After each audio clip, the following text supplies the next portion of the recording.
This video is what we call truck recon. Okay, so right here is the M5-OD. It's the drain plug. And up there is, well, there's the fill plug right there. Fill plug, drain plug. Cross member. This will have to come out. Looks like I just have one bolt on each side. Nice. This might not be that hard at all. Jeez, this is hilarious. Actually, the underside of the Ford Explorer is really a simple little beast. Let's go look at my access hole. Oh my god, the dipshits that put my clutch in left the access hole open. What the hell?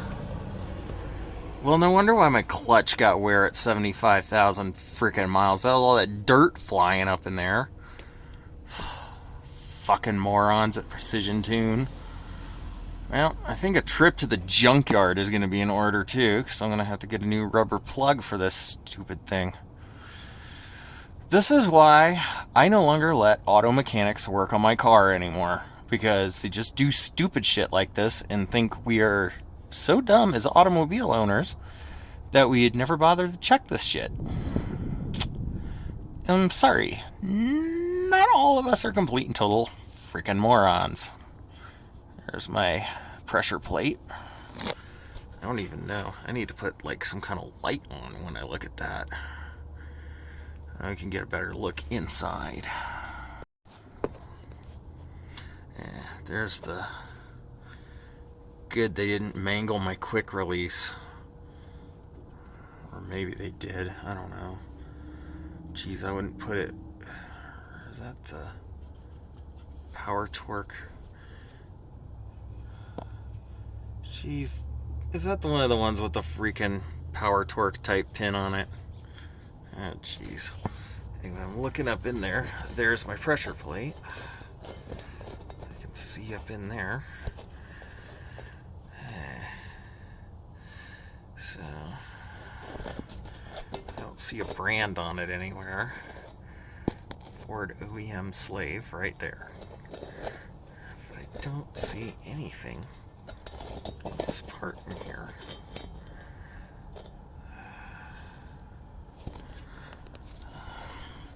Geez, I'm almost tempted just to leave the slave cylinder in there because it won't start leaking. There's some more connectors on top. Right there. So that's some more connectors. I see where the actual wiring snap wasn't reconnected.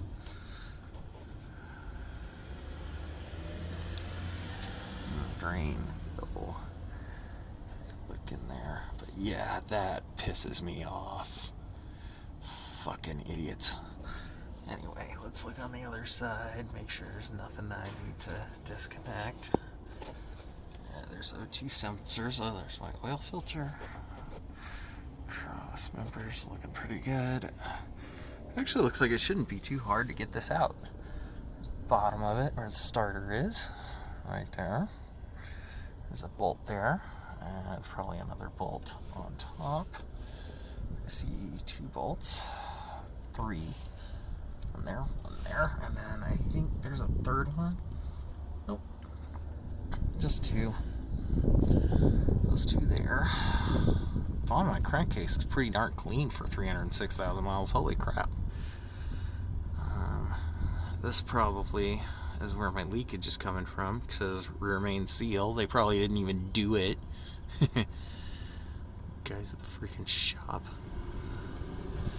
Okay, the bottom 2 bolts here will be pretty easy. Climb under the other side and take a good look. Take a good gander at it.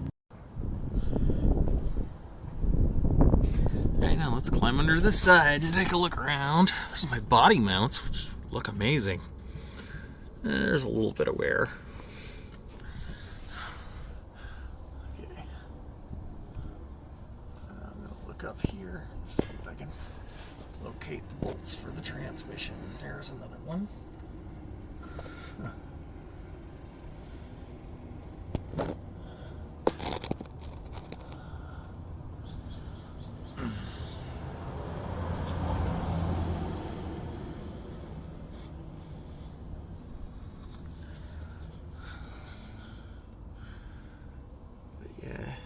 check all my fluid levels, and then probably do some other stuff.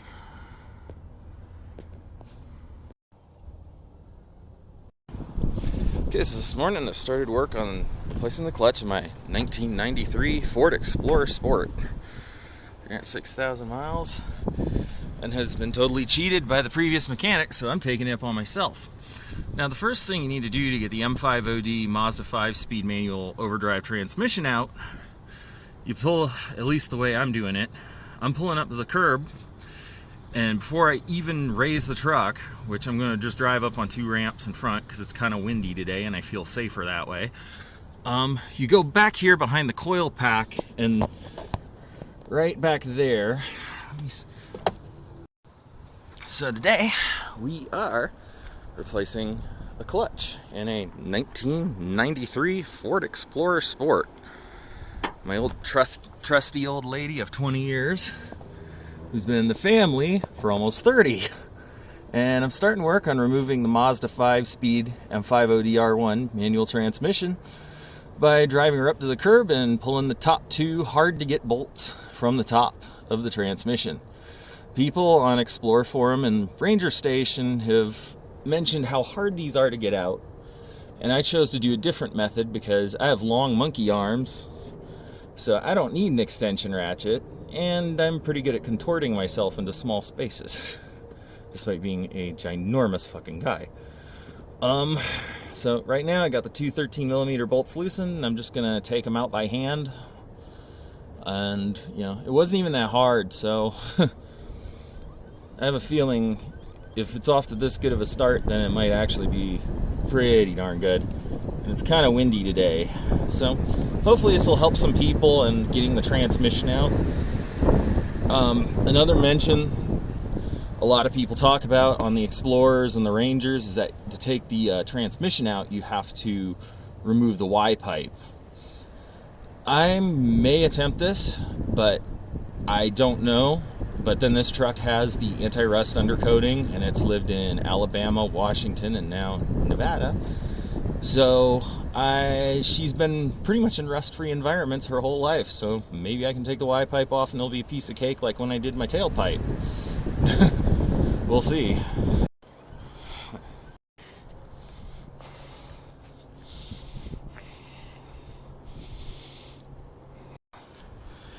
Now we got the truck on ramps. Next thing to do is disconnect the battery. So make sure you disconnect the battery because we're going to be working with the starter, and taking the starter out of this thing, the last thing you want is to do a bunch of arc welding underneath your truck. Yeah, I know I giggle a lot. I got a nice amount of workspace under here. I mean, geez, man. I actually have more than I need. Which is kind of nice. Okay, so this might be sideways video, this might be straight up video, I don't know how it's going to go. But as we can see here, this is the next part we have to remove is the drive shaft. It uses a 12mm 4 bolts. And another thing I'm going to be using on this, because I learned this through another YouTuber who was doing his Ford Ranger, I'm going to use this paint marker to mark it. According to him, and according to a few other sources I've read, a few other manuals on the Ford Explorer, Mazda B2000, and Ford Ranger, is that the transmission shaft, the drive shaft, is actually balanced. And in order for it to go back on properly, and properly balanced, you have to mark it and put it back in exactly the same way. In the way I'm doing this on this truck, I want to do it right and not mess up like the mechanics that have done this thing before have done. Mention my missing cross member bolt. Freaking moron. So, and I'll probably be taking a trip to Pick and Pull to get that rubber cover. I went to AutoZone last night and they didn't have the part. So, yeah, I'm gonna disconnect that next. And then, you know, then the fun begins. Then we get to get out my transmission jack, take out that cross member with the transmission supported by my new Harbor Freight Pittsburgh transmission jack. I've decided I'm not going to drain it because after all this is done, after I bleed the hydraulic system, if I'm to drain that transmission as it stands right now, even though it's going to weigh about 100 pounds instead of the 88 that I believe Explorer Forum provided to a particular page that I found on the M5-ODR1 that's really, really good. It's worth it because then I can do the complete fluid swap afterward. After all, I don't even think my fluid's really all that bad because the transmission's been shifting great. It's just that crappy Chinese clutch that they put in there is just, my God. When I fucked up earlier today and drove over the jack stands and the curb, this is my first time ever using ramps, and I got it on the second try, which I'd say is pretty good. Yeah, I mean, she's Bob's uncle, but my God, I can still smell the clutch from here. It's god awful. But overall, so far, this hasn't really been that bad. So, anyway, I'm gonna mark my drive shaft at this end and take off these bolts. Not disassemble the U-joint. That would be stupid. I'm just gonna remove those bolts after I mark it, and then Bob's my uncle. So now we got the drive shaft off. I gotta hand it to Ford. They really made this thing really serviceable. You can see I put my drain pan there. That's because the transmission still has the fluid in it. We're gonna put my jack underneath, support it, and then we're gonna take this cross member out right here. The cross member has 3 bolts on the passenger side right here. Well, I have 2 because idiot mechanic who worked on this last didn't put the 3rd bolt back in, and then there's another bolt over there on the driver's side, and we just take those out, as well as, if you look right here near the tail housing, there's 2 bolts, and that's what holds the transmission in. Bring our Pittsburgh Harbor Freight jack in here, put the strap over the top. And while I'm at it, I'm probably going to hoist that puppy out. I'm going to see about maybe removing the exhaust Y pipe, especially since I probably could do it pretty easily, but we'll see. It all depends on how it's going to feel when I go do all that other stuff. And we're back under my 1993 Ford Explorer Sport. So, we're going to talk a little bit about slave cylinder connections and the backup and speed sensors, I believe those are, and the speedometer cable, which I haven't disconnected yet. First off, I want to talk a little bit about the speedometer cable. So this is the speedometer cable that goes to the transmission. It's got a little plastic gear in there that's color-coded by Ford. I've been doing some reading on the forums on this, and if your speedometer bounces up and down, kind of like mine does, your speedometer cable may very likely have a worn gear. We're going to look at this and inspect this. I'm not going to really focus on this right now, since this is more about replacing your clutch and your pressure plate, flywheel, and rear main seal on the engine. But I will cover this because that's a common problem with these old Exploders and Rangers and whatnot. And yes, I call it Exploder, but I mean it in the best way possible. This thing is actually quite sporty for a 306,000 mile SUV. Of course, the red thing up there, you need to disconnect that. That comes from this connector right here, which is a snap-in. And this connector, which broke, I'm going to give them carte blanche on this one because all these old Ford snap-on connectors have a tendency to break off. And even then, they connect so tightly anyway, it's not like you really need the snap-on to hold it in place. And the last part I'm going to talk about is clutch slave cylinders, which I've put a pretty good bit of mileage on it, and it looks like some air got into my lines, so I'm probably going to show you how to remove the slave cylinder and bench bleed it. Or the master cylinder and bench bleed it, because my method works, and I did this on the last one because the shop put in a crappy $27, yes, I'm not kidding you, $27 clutch kit with a crappy slave. And then they forgot to put the cover on, so my clutch only lasted 75,000 miles after I replaced the slave cylinder. Excuse me, it's a little cold today, so I'm a little congested. Anyway, looking under here, if you look at this one has a little slot in it going around the side, because I had to pull out this cotter pin. If I can find it on the camera, as opposed to with my eyes. There we are. So on this type method, which I call the perfection clutch method, because the slave cylinders you get from perfection clutch use this method, you pull this pin and it makes it really easy to pull this out.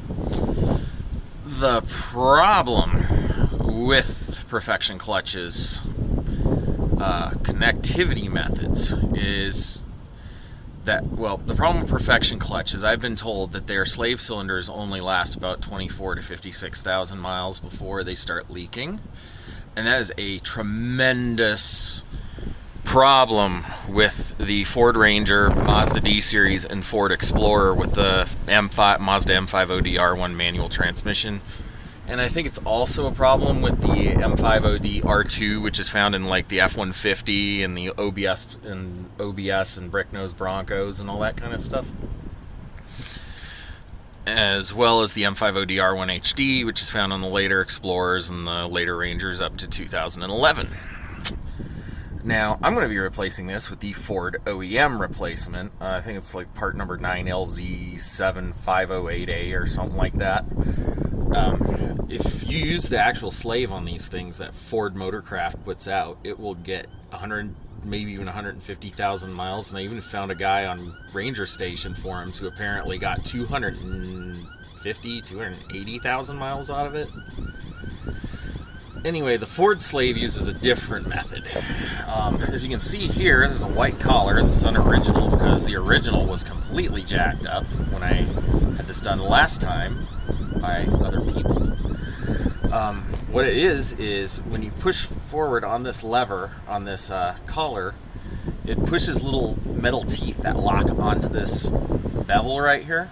It pushes them out of the way so you can pull it out. There's actually a tool for this, and I have the tool, but I didn't need it this time because this is apparently a perfection clutch slave. I mean, forgive me if I'm wrong, but that is definitely a perfection clutch slave cylinder attachment method. Just so you know, I research the crap out of all my truck stuff just as much as I do my guitar stuff. It is literally insane. A few other plans of attack that I'm going to point out in this video before I bring in my transmission jack and take the cross member out. I'm thinking about removing the Y pipe. I have had this suggested. I know for sure I can take it off from over here. That won't be much of a problem.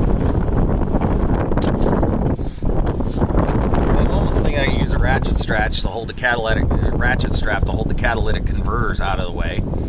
Undo the 3 bolts on that, and then unscrew these two O2 sensors. I looked it up. Someone said, "Oh, you can unplug them." I'm like, I don't know about that. I mean, we can try it, but it doesn't look like they're going to come unplugged. I mean, they're pretty much there. Yeah, by the way, O2 sensors, don't screw these up. Be careful with these. These are an essential part of emissions equipment on your car. This is the thing, part of the situation that helps you pass a smog check. And impressively, this vehicle, for having 306,000 miles, passes smog check like a freaking new car. So, looking up here, my headers aren't even that rusty, which is kind of amazing considering the age of the vehicle and considering how much. I mean, shoot, I lived in Seattle for like, what, 12 years? How the heck is this thing this rust-free? All that moisture. I really have to say, 1990s era Ford, I mean, they were honest about these things, actually having a rust-protected undercoating. I mean, shoot, if you look right here, that's my radius arm bracket. It's still got the original black paint on it. Yeah, she's a little scratched up right there from some off-road fun, but she's a fun little truck. Anyway, and my daily driver. So, anyway, time to get back to work. So next we're gonna use my brand new Pittsburgh transmission jack to support the M5-ODR1 while we remove the cross member. The way I do this, what's cool is you see these little bolts right there on the edge, those little wing nuts. You can actually angle this. Being able to do this and use a 1/2-inch socket to drive it up in height, as well as that ratchet strap to strap the transmission, means this is going to be a breeze. And I'm severely thinking here that once I have the M5-ODR1 on it, I can use very slight ratchet wrench when we're putting it back on, which should just slide back on and then bolt back in. We can basically just gently put her on the transmission and she should be happy. Okay, and another essential thing, which I figured out, the reason why I was like flossing is because my ratchet strap was actually getting hung up over here. Maybe I should name the old girl Madonna. She's like a virgin under here. I mean, swear to God. Still got all the factory seals and everything. Every time I watch one of these videos, I can't even look at an Explorer, an old Ranger, it's missing all this stuff. Mine still has all her original stuff. Oh yeah, and a little thing. I have a friend who's kind of pestering me to convert this thing to 4-wheel drive. So, a little secret about the Ford Explorer, and a thing I found out. And this also, I think, applies to the Ranger too. There's actually a metal plate under here you can take out. There's actually a video channel I was watching a bunch. I forget what the name of it was, but he has a 94, or had a 94 Limited Explorer they converted to stick. Oh yeah, and by the way, you want to put it in neutral. I'm also having some second thoughts at this point about maybe refilling the transmission. Maybe I should refill it before I bolt it back up, because then that part of the job is done and I'm not laying under the car off of jack stands at that point refilling it. But yeah, I put it in neutral, and just like they said, you have this bolt. It usually connects right here with the stick on this flat spot here, and the bolt goes on the other side to lock this inside of this shaft here, which is the gear shift. So the bolt goes through, to show you, the bolt goes right through right there, and that flat side sits against the shaft and that index right there, and that index holds it on the shaft. Because if I put it on there right now, and you can see it's actually indexed inside the shaft too. Very sturdy design. So I'm starting to really kind of gain more of an appreciation for my truck by working on this thing. I mean, sheesh. I started at 8 o'clock.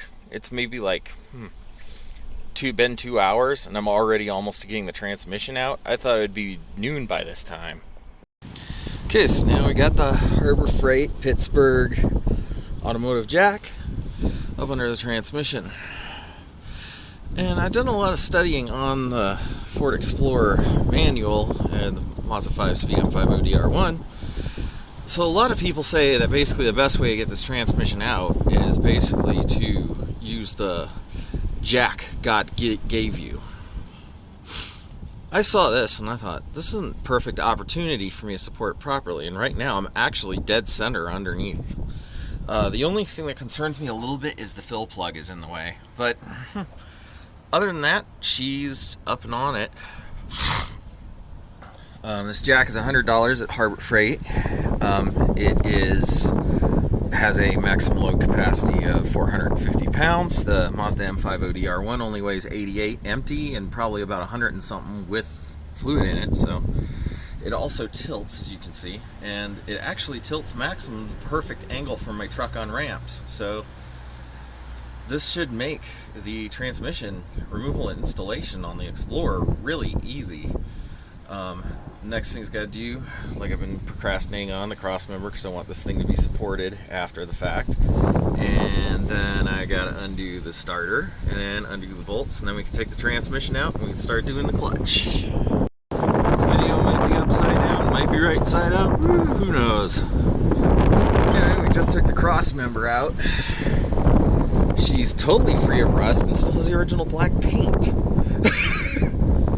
Not bad. 306,000 miles. The darn thing's like brand new. I'm gonna clean these up actually before I put them back in. Actually, really, the whole undercarriage needs a bath. She's been hit by a lot of mud knocking around on Rattlesnake Mountain. So, yeah. Now the transmission's being fully supported by the jack. Feels pretty solid. You can see the engine shake when I move it. And it looks like we've got it dead center, so we're going to be pretty stable once she's on there. And I'm thinking, I'm going to do this. Sorry. How we're going to do this is I'm going to remove the starter. I'm going to remove the bottom 8 bolts. I'm going to use some really long extensions I bought from Harbor Freight to do this, because I'm going to probably try to reach down from back here like this. And then once it's all loose, we're going to pull it back. I'm going to put it level. I'm going to pull it back. We're going to put it level and drop down the full transmission. And then after that, we can start working on removing the pressure plate, clutch disc, flywheel, and the rear main seal. And then we can start putting all the new parts in. And then after that, as per our plan, put it all back together, drain and bench bleed the slave, put some brand new Prestone, full synthetic, actually before I put some brand new Prestone, full synthetic,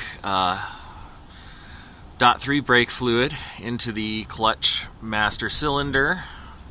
You're gonna just fill it up fully and just bleed it until it's done. And then after that master cylinder is filled up and bench bled and we burped all the bubbles out, which I've got a strange knack for considering the fact I haven't been doing auto mechanic stuff for very long. I'm going to then after that we're going to plug it in, bleed the slave. I'm going to do my trick where I take which actually I picked up from Scotty Kilmer channel, where I take the clutch pedal, I work it up a few times, I press it down inside the cab of the truck with the slave cylinder closed, or actually with it closed but with a full lot in there to try and keep the air out. And then what I do, I press the pedal in, I open up the bleeder valve just a little bit, drain out, probably into my drain pan over there.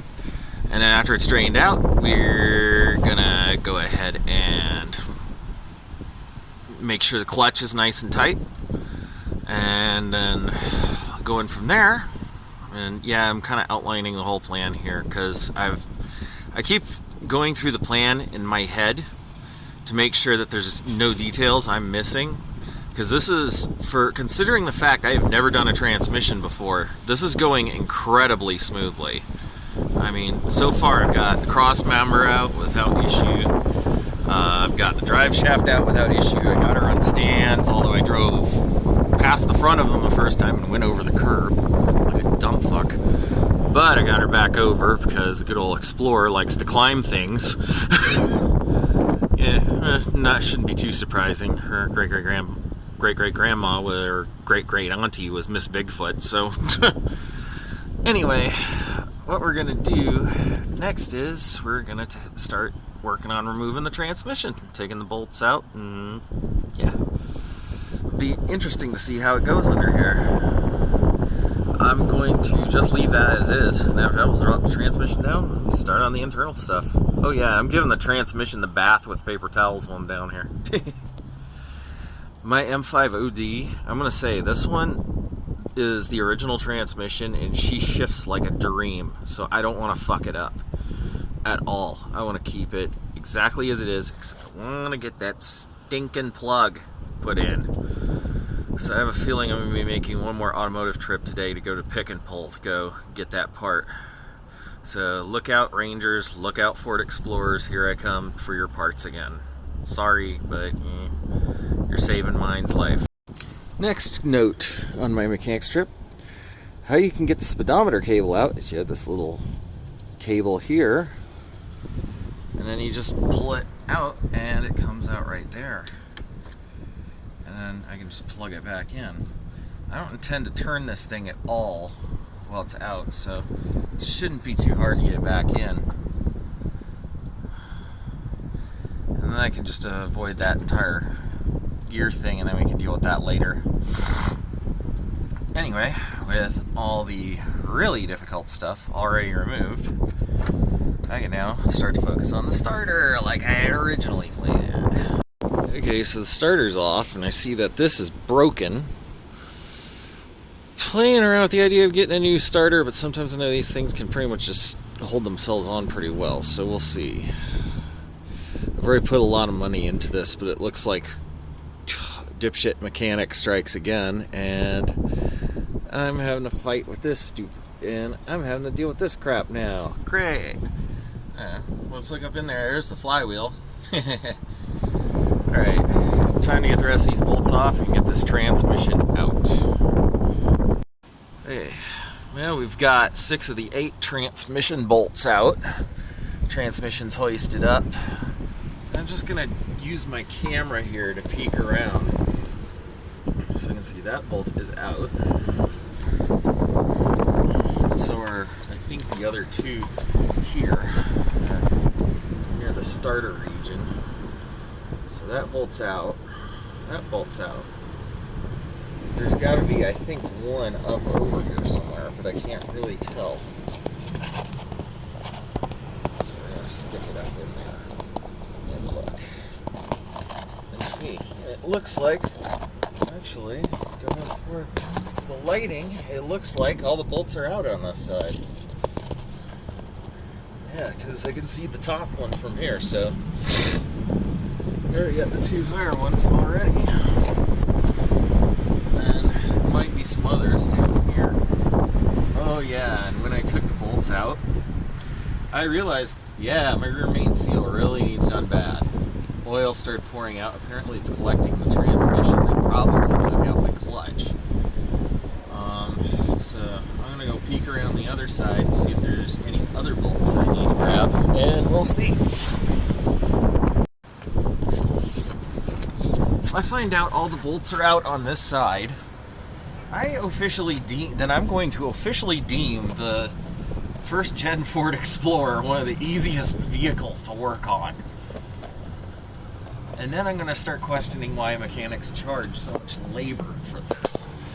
Well, looking in here,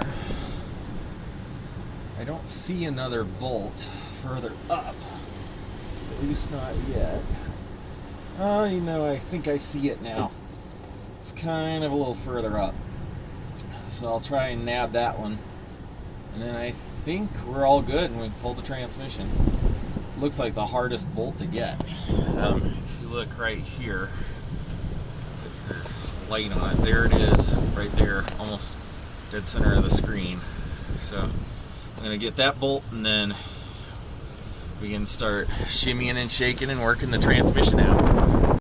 So now we're getting the transmission out. I got my transmission jack holding it up, and I got this end holding the other end up at an angle. Now, for some weird reason, unlike everybody else's YouTubes where they complain about the body seal between the front clip and the interior, mine's not hanging on that. It's actually pretty clear up there, which is actually good news. The bad news is clearing this pipe up here, though I think I've got it, and getting that end of the transmission down. The problem with getting that end of the transmission down is you go up into the cab. And yeah, it's very windy today. Go up into the cab. This piece here is hanging on that aluminum piece. So what I'm trying to do here is I'm trying to increase the upward angle from the front of the transmission, so when the back goes down, this clears. Getting the M5-ODR1 out seems to be a game of geometry.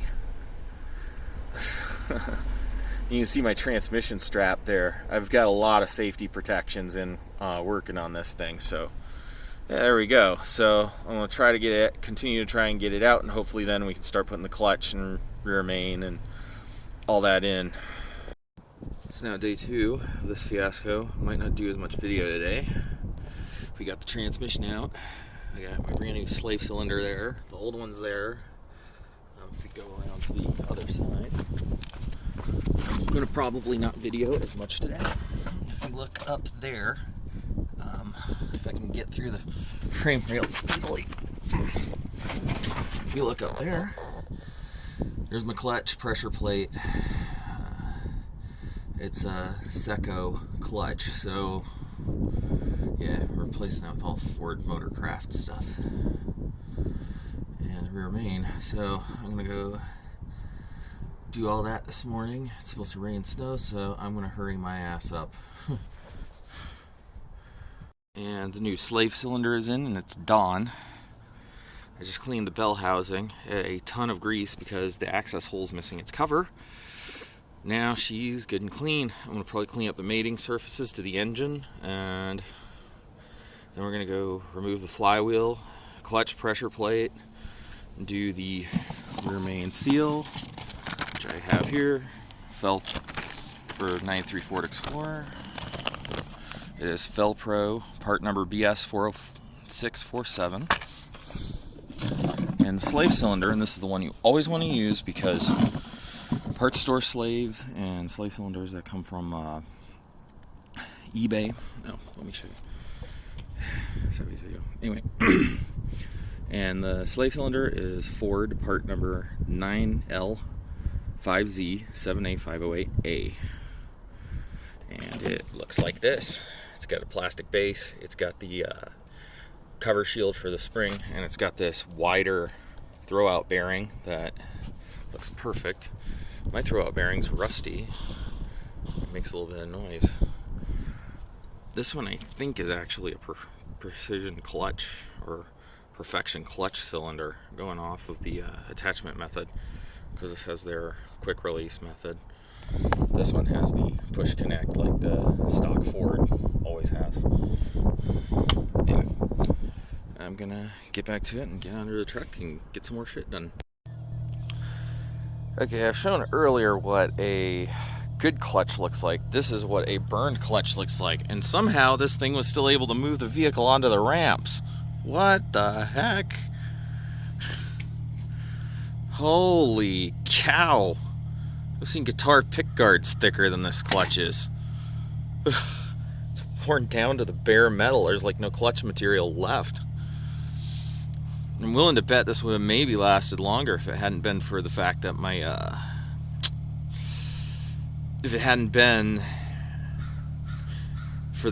my transmission was running around with its cover plug off. Jeez. It's kind of amazing as the flywheel is actually pretty smooth. Let's take a look at the pressure plate. As you can see, there's some heat damage on the pressure plate. I put some of the blame on these crazy Reno drivers who drive so freaking fast. There have been a few times in traffic where I've had crazies in sports cars and stuff, and in order to keep the flow of traffic going, I have to literally gun the fuck out of this thing. But hey, that's what happens when you let crazy people with supercharged cars drive like idiots. Other than that, it's still running still okay. There's some damage here, some damage there.